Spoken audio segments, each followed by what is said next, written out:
Hello dear student, welcome to ultimate chemistry funda. जैसे कि हमने स्टार्ट की थी अपनी एक सीरीज जिसमें सबसे पहला चैप्टर आपका है सल्फ्यूरिक एसिड। उसकी फर्स्ट वीडियो जो हमने देखी थी उसमें मैंने आपको कॉन्टैक्ट प्रोसेस समझाया था। जिसने भी वो वीडियो नहीं देखी है अब तक, प्लीज़ जाइए एक बार कॉन्टैक्ट प्रोसेस को रिवाइज करके आइए। आज मैं स्टार्ट करने वाली हूँ नेक्स्ट वीडियो, जिसमें आपके पास है आपका फिजिकल एंड केमिकल प्रॉपर्टी।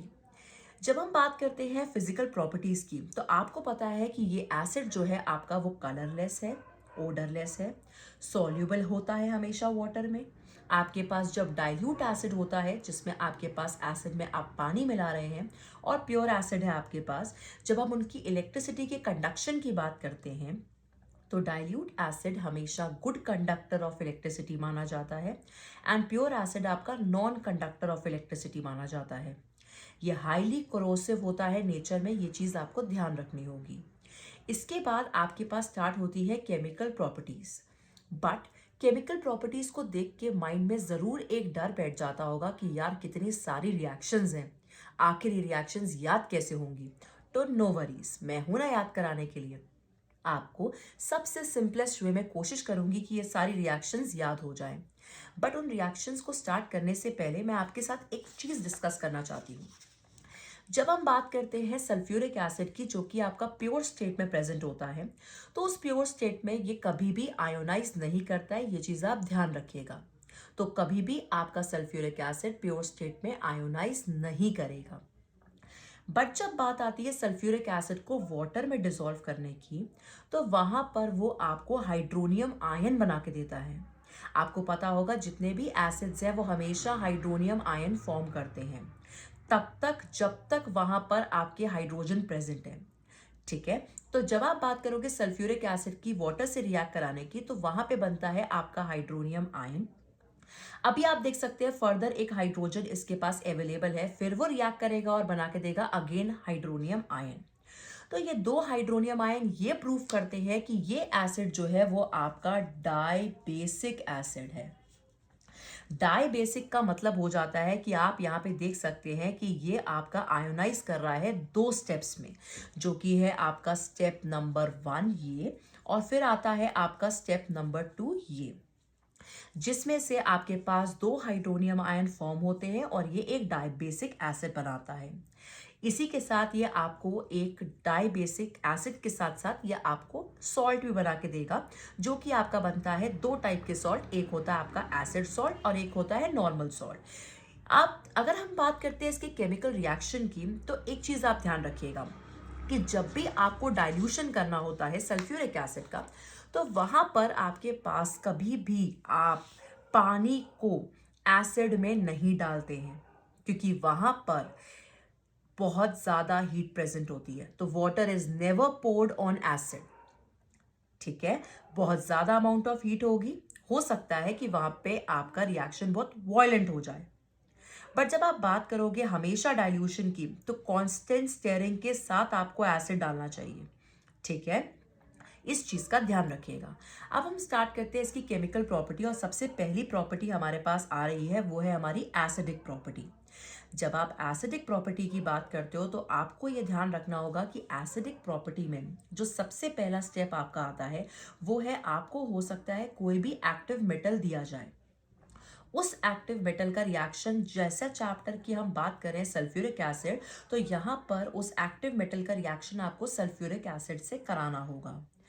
जब आप बात करते हो एक्टिव मेटल की, तो दिमाग में ये आ रहा होगा कि ये एक्टिव मेटल क्या चीज है भाई।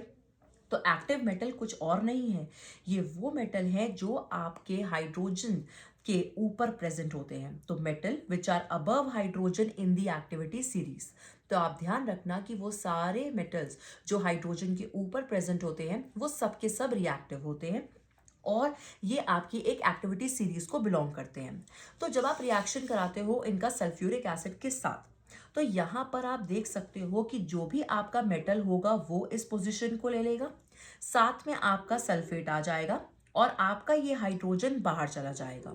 तो आप इस एक्टिव मेटल में कोई भी मेटल ले सकते हो, जैसे फॉर एग्जाम्पल अगर मैं इस x की जगह पे चाहूँ तो मैं एग्जाम्पल के लिए यहाँ पर मैग्नीशियम ले सकती हूँ, कोई भी मेटल जो आपको लगे कि वो हाइड्रोजन के ऊपर है। तो जिंक ले सकते हो आप, आयरन ले सकते हो, बहुत सारे हैं ऐसे मेटल्स जो हाइड्रोजन के ऊपर प्रेजेंट होते हैं। तो जैसे ही आप इनमें से कोई भी मेटल को यहाँ पर रखेंगे तो आपके पास सॉल्ट तैयार हो जाएगा। तो जब भी आप एक्टिव मेटल की बात करते हो तो बहुत सिंपल सा रिएक्शन है कि माइंड में ये रखो, कोई भी एक्टिव मेटल आएगा सल्फ्यूरिक एसिड से रिएक्ट करेगा, यहाँ सल्फेट का सॉल्ट बना के देगा और साथ में आपको मिलने वाली है हाइड्रोजन। जैसे कि आप देख सकते हो कि इस रिएक्शन में कुछ नहीं है, सिर्फ समझ की बात है। क्या समझ की बात है? वो ये कि अगर आपने ध्यान में रखा कि अगर कोई एक्टिव मेटल मैं ले रहा हूं सल्फ्यूरिक एसिड के साथ, तो बस आप इतना याद रखो कि वहां पर आपको वो हाइड्रोजन ही बाहर निकाल के देने वाला है। ठीक है, आई होप ये रिएक्शन आपको क्लियर हो गई होगी। इसके बाद जो दूसरी रिएक्शन आपके पास आती है कि आप यहाँ पे कोई बेस भी ले सकते हैं, कोई एल्कली भी ले सकते हो। अगेन आप सल्फ्यूरिक एसिड से रिएक्ट कराओगे। तो अब एक चीज तो आपने देख ली हो कि जब भी आप सल्फ्यूरिक एसिड से रिएक्ट करा रहे हो तो हमेशा आपको सल्फेट का सॉल्ट मिल रहा है। तो इसका मतलब कि जब भी आपको सल्फेट का सॉल्ट चाहिए तो आप हमेशा सल्फ्यूरिक एसिड को यूज कर सकते हो। अब इसमें क्या होगा, आपके पास अगेन कोई ना कोई ऑक्साइड या हाइड्रोक्साइड है, आपने सल्फ्यूरिक एसिड से रिएक्ट कराएगा। सिंपल सी बात है कि ये एक्स जाके अगेन सल्फेट के साथ लग जाएगा।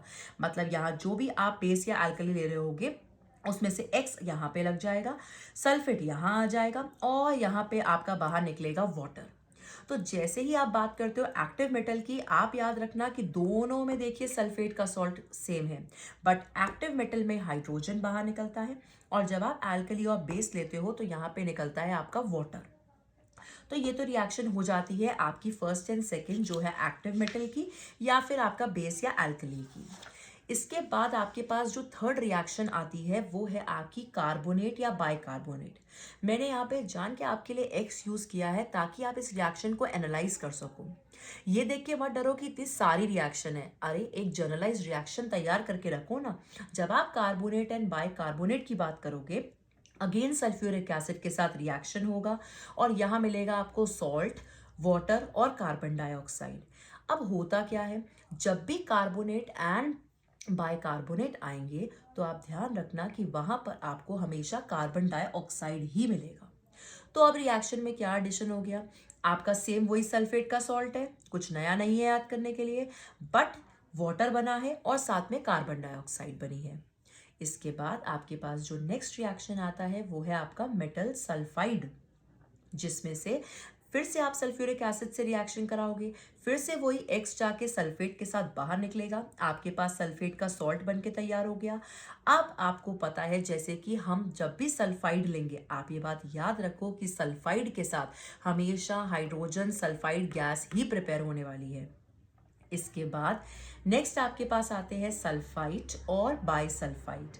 जब सल्फाइट और बाइसल्फाइट आते हैं तो आपको याद रखना है अगेन सल्फ्यूरिक एसिड से रिएक्शन कराने के बाद वो ही सल्फेट का सॉल्ट बनेगा, वापस से वाटर बनेगा एंड अब आपके पास आ गया सल्फर डाइऑक्साइड। मतलब आप देख रहे हो, जब आप कार्बोनेट ले रहे थे तो कार्बन डाइऑक्साइड बन रहा था, जब आप सल्फाइड ले रहे थे तो आपके पास H2S बन रहा था, जब आप सल्फाइड ले रहे थे तो यहाँ पे आपके पास है सल्फर डाइऑक्साइड। तो आप ध्यान रखिएगा कि हर बार सॉल्ट सेम रहता है, सॉल्ट डिपेंड करता है आपके टाइप ऑफ एसिड के ऊपर। जैसा एसिड आप लोगे वैसा सॉल्ट आपको मिलेगा। अगर आपको सल्फेट का सॉल्ट चाहिए तो आप सल्फ्यूरिक एसिड यूज करोगे। ऐसे ही फर्दर चैप्टर्स में मैं आपको एक्सप्लेन करती रहूंगी।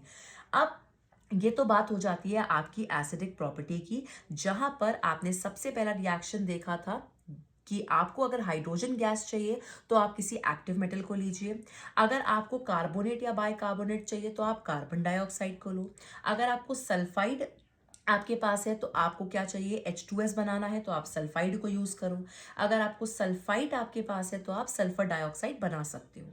कंडीशन सस्टेन्स कि आपके पास हर बार सल्फ्यूरिक एसिड का रिएक्शन सेम रहेगा, सॉल्ट आपका सल्फेट का ही बनेगा। बस आपको ये ध्यान रखना है कि किस टाइप के सॉल्ट के साथ किस टाइप की गैस प्रिपेयर होने वाली है। ये तो बात हो जाती है एसिडिक प्रॉपर्टी की।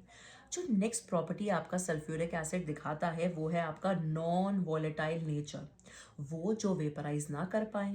तो जब आप नॉन वॉलेटाइल नेचर की बात करते हैं, तो अब कितना इंपॉर्टेंट है ये बात कि आप किसी भी वॉलेटाइल एसिड जो भी आप ले रहे हो, ये वॉलेटाइल एसिड के सॉल्ट है, तो this is salt of volatile acid, जिन्हें आप सल्फ्यूरिक एसिड से रिएक्ट कराएंगे और आपको मिल जाएंगे आपके वो वॉलेटाइल एसिड जिनके पास ये पावर है कि वो वेपराइज कर सकते हैं। तो काउंसिल कभी कभी आपको बोलता है कि प्रिपेयर करिए आप किसी भी वॉलेटाइल एसिड को किसी नॉन वॉलेटाइल टाइप से, ठीक है। तो यहाँ पर ये वाला रिएक्शन आपका आ जाता है।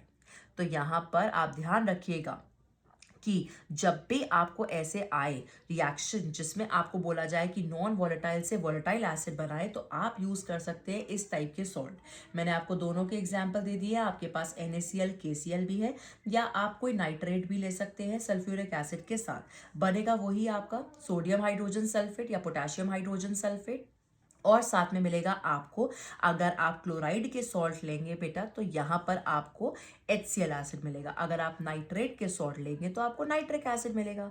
फिर वही बात आ जाती है ना, कोई ज़रूरत नहीं है आपको रट्टा लगाने की। बस ये याद रखो कि आप जिस टाइप का सॉल्ट लेंगे, जिस टाइप का एसिड लेंगे, वैसा ही आपको सॉल्ट मिलेगा, वैसा ही आपको एसिड मिलेगा। तो आपने ये देखा कि अगर आप क्लोराइड का सॉल्ट ले रहे हो तो आपको यहाँ पे क्लोराइड का ही एसिड मिल रहा है। अगर आप नाइट्रेट का सॉल्ट लोगे तो आपको नाइट्रिक एसिड मिलेगा। तो ऐसे याद करने की सिंपल, आप अगर समझना चाहते हो रिएक्शन को तो उनका एक जनरलाइज्ड वे स्केच तैयार रखो, ताकि आपको ये बहुत हेल्प करेगा हर चैप्टर में। इसके बाद जो नेक्स्ट प्रॉपर्टी आपके पास आती है वो है आपकी ऑक्सीडाइजिंग प्रॉपर्टी। अब ऑक्सीडाइजिंग प्रॉपर्टी में क्या होता है, जब आप ऑक्सीडाइजिंग प्रॉपर्टी की बात करते हो तो ऑक्सीडाइजिंग प्रॉपर्टी में आपके पास नॉन मेटल्स भी हैं और मेटल्स भी हैं। नॉन मेटल्स की रिएक्शन जो आपके सिलेबस में है वो कार्बन एंड सल्फर की रिएक्शन है सल्फ्यूरिक एसिड के साथ। और उसके बाद अब आप प्रोडक्ट देखिए, जब आप कार्बन को रिएक्ट कराओगे सल्फ्यूरिक एसिड के साथ तो आप ध्यान रखना, जब कार्बन है तो भाई कार्बन डाइऑक्साइड तो आएगा ही, साथ में आपका वाटर आएगा, और एक प्रोडक्ट आपका जो बनने वाला है वो है आपकी SO2 गैस। इसके बाद जब आप सल्फर का रिएक्शन सल्फ्यूरिक एसिड से कराओगे तो मिलेगा सल्फर डाइऑक्साइड और वाटर। आप ध्यान रखना एक चीज, दोनों रिएक्शन में क्या डिफरेंस है। दोनों रिएक्शन में आप बैलेंसिंग आराम से कर सकते हो अगर आपको उनके प्रोडक्ट्स याद हो।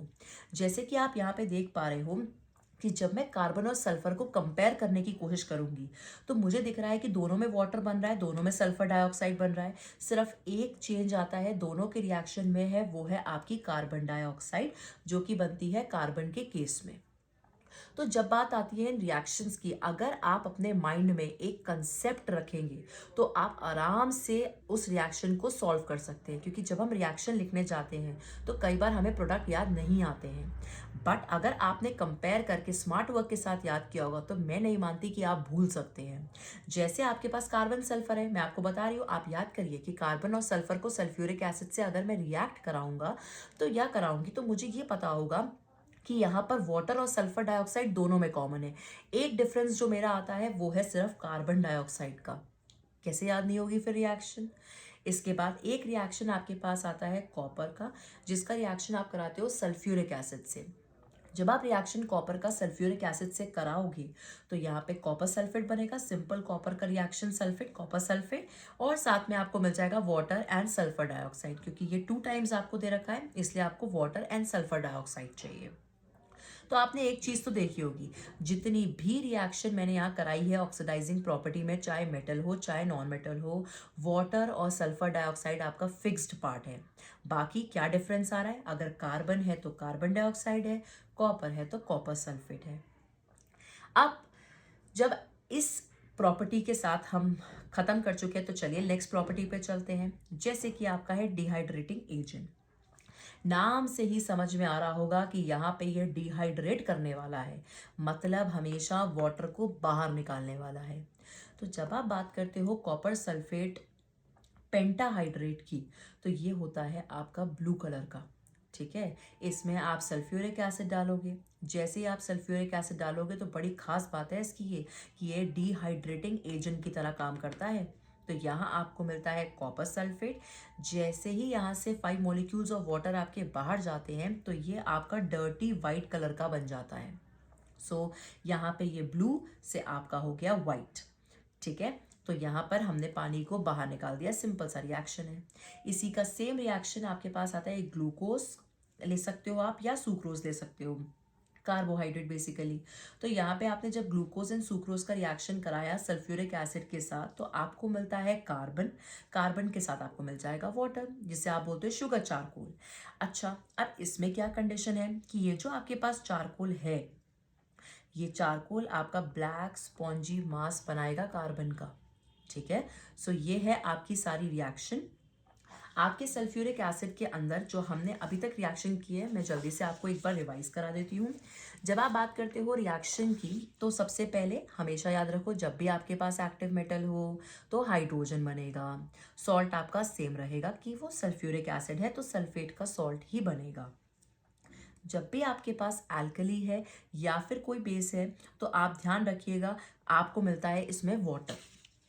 नेक्स्ट रिएक्शन जो आपके पास आता है वो है आपका कार्बोनेट या बाइकार्बोनेट। हमेशा ध्यान रखो आपका सॉल्ट वाटर, और जब भी आपको कार्बन डाइऑक्साइड चाहिए तो आप हमेशा लेंगे कार्बोनेट का सॉल्ट। इसके बाद आपके पास आता है सल्फाइड। जहां आप बात करते हैं सल्फाइड की, तो यहां आपको मिलता है सल्फर H2S गैस, जिसे आप बोलते हो हाइड्रोजन सल्फाइड। इसके बाद आपके पास आता है सल्फाइड या बाइसल्फाइड, जहां आपको मिलता है सल्फर डाइऑक्साइड। इसके बाद आपके पास आता है NaCl KCl या NaNO3 या KNO3। जब भी आपको कोई नॉन वॉलेटाइल एसिड से वॉलेटाइल एसिड बनाना है तो आप इसे यूज कर सकते हो, ठीक है। तो सिंपल सा रिएक्शन है, बस ये याद रखो कि किस टाइप का आप ले रहे हो रिएक्टेंट और किस टाइप का आपको प्रोडक्ट मिलेगा। इसके बाद जो आपके पास रिएक्शन आते हैं वो है आपका ऑक्सीडाइजिंग एजेंट का, जिसमें आपके पास कार्बन है और सल्फर है, सल्फ्यूरिक एसिड है। चाहे आप कॉपर का ले लो, तो इन रिएक्शंस के अंदर दो चीज़ें कॉमन है, आपका वाटर हमेशा कॉमन रहेगा, सल्फर डाइऑक्साइड कॉमन रहेगा। कंडीशन सस्टेन्स कि आपको इसको बैलेंस करना पड़ेगा। जो डिफरेंस कार्बन में है वो यहाँ पे कार्बन डाइऑक्साइड प्रिपेयर कर रहा है, जब कॉपर की बात करोगे तो यहाँ कॉपर सल्फेट आ रहा है। इसके बाद लास्ट प्रॉपर्टीज क्या आती है, डिहाइड्रेटिंग एजेंट वाली, जहां पे आपका सल्फ्यूरिक एसिड का डिहाइड्रेशन होता है, सल्फ्यूरिक एसिड की हेल्प से डिहाइड्रेशन होता है, और यहाँ पे आपको बाहर वाटर मिल जाएगा। और आपको प्रिपेयर करने के लिए क्या चाहिए, सिर्फ कंसनट्रेटेड सल्फ्यूरिक एसिड, और यहाँ आपको मिलेगा 6 टाइम्स एंड 12 टाइम्स कार्बन। ये बात होती है आपकी सल्फ्यूरिक एसिड के रिएक्शंस की सारे। जहाँ तक आपके सिलेबस में है ये सारी प्रॉपर्टीज़ है, केमिकल प्रॉपर्टीज़, फिजिकल प्रॉपर्टीज़ और आपका कॉन्टैक्ट प्रोसेस। तो अब मैं आपको यही रिक्वेस्ट करूँगी कि प्लीज़ आप अपना कॉन्टैक्ट प्रोसेस को अच्छे से रिवाइज करिए। इसके साथ आपके पास अब बच जाते हैं टेस्ट, जिसका छोटा सा डिस्कशन मैं आपके साथ नेक्स्ट क्लास में करूँगी। अभी के लिए आप प्लीज़ कॉन्टैक्ट प्रोसेस को रिवाइज करिए। जितनी भी फिजिकल और केमिकल प्रॉपर्टी रिवाइज की गई है, उन सारी फिजिकल एंड केमिकल प्रॉपर्टीज़ को रिवाइज करिए। जब बात आती है रिएक्शन की, तो आपके सामने मैंने पीछे सारी रिएक्शंस जितनी भी लिए हैं, जितनी भी डिस्कस करी हैं, वो ऑलमोस्ट आपकी जनरलाइज्ड रिएक्शंस हैं। मतलब कि आप वहाँ पे कोई भी मेटल्स लगा सकते हैं और आराम से रिएक्शन को करा के देख सकते हैं। कंडीशन ये कहती है कि बस आपको ये पता होना चाहिए कि अगर आप किसी दो चीज़ को रिएक्ट करा रहे हैं तो क्या मिलेगा आपको, ठीक है। तो यहाँ पर कुछ प्रॉपर्टीज़ हैं और इनमें से काफ़ी हद तक आपको पता होगा कि सल्फ्यूरिक एसिड में आपका कॉन्टैक्ट प्रोसेस बहुत इंपॉर्टेंट हो जाता है। जब आप बात करते हो रिएक्शंस की, तो रिएक्शंस के केस में आपके पास सबसे जो आपके सामने रिएक्शंस आप देख सकते हो, कार्बन, सल्फर, कॉपर, और ये दो रिएक्शंस आपकी डिहाइड्रेटिंग एजेंट की काफ़ी हद तक इम्पॉर्टेंट है ये।